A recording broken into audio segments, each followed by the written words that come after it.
中国不光战斗机下饺子，空军飞行员的培训毕业就生成战斗力，这个更厉害了。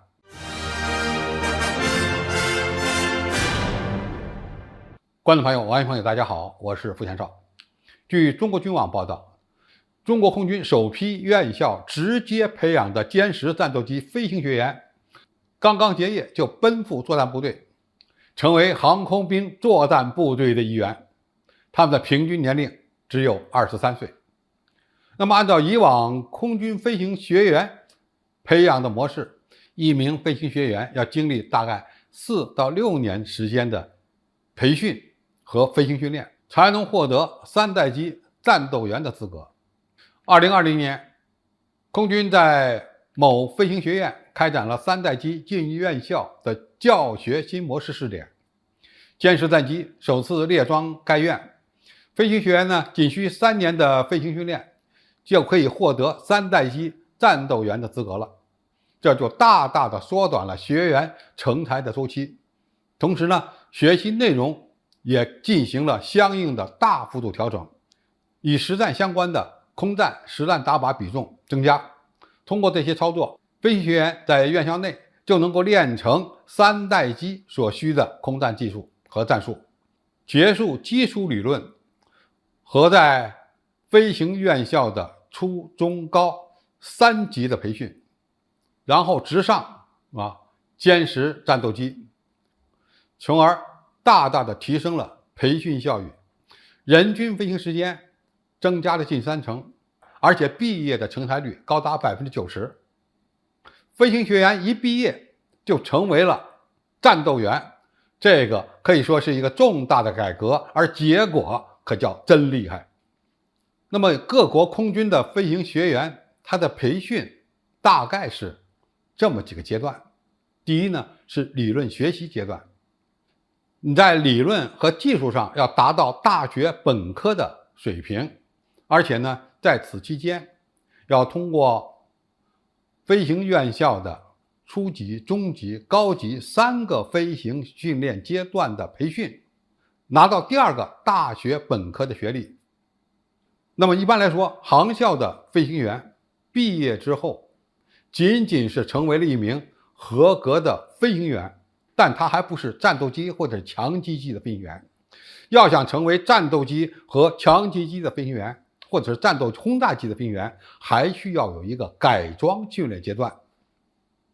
也就是用战斗机或者是攻击机的同型教练机来承担他们的培训任务。改装训练的时间不长，但是非常重要。只有通过战斗机的同型教练机的培训完了之后呢，这名新飞行员才能真正成为一名战斗员。过去的新飞行员在战斗机的同型教练机上进行改装训练，往往需要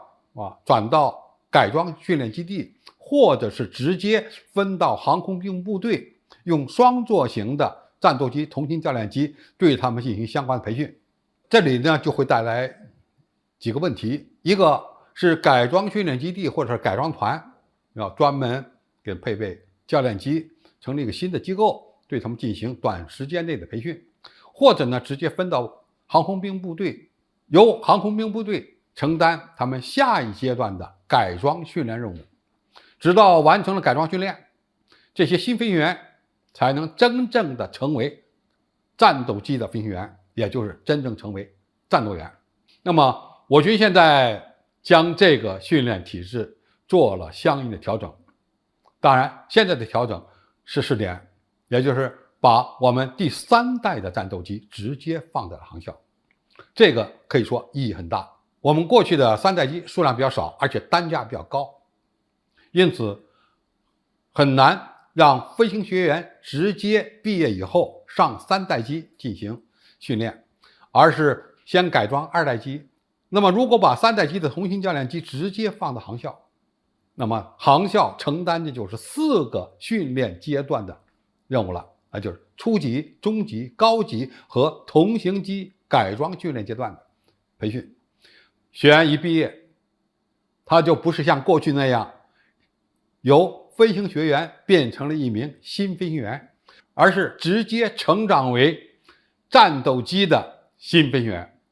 也就是说，他们一毕业就是战斗员了。这个对于飞行员的培训效益而言，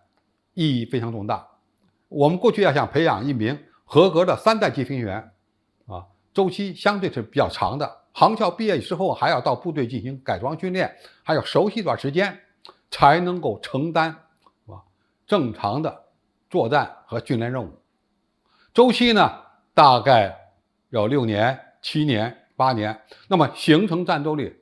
恐怕他的岁数呢，已经到25岁左右了。那么这种新的培训体制，是吧？一旦落实铺开，那么成为战斗机飞行员的周期就可以大大缩短。这样的改革可以说成效明显。好，今天的评述就到这里，谢谢大家收看，我们下期再见。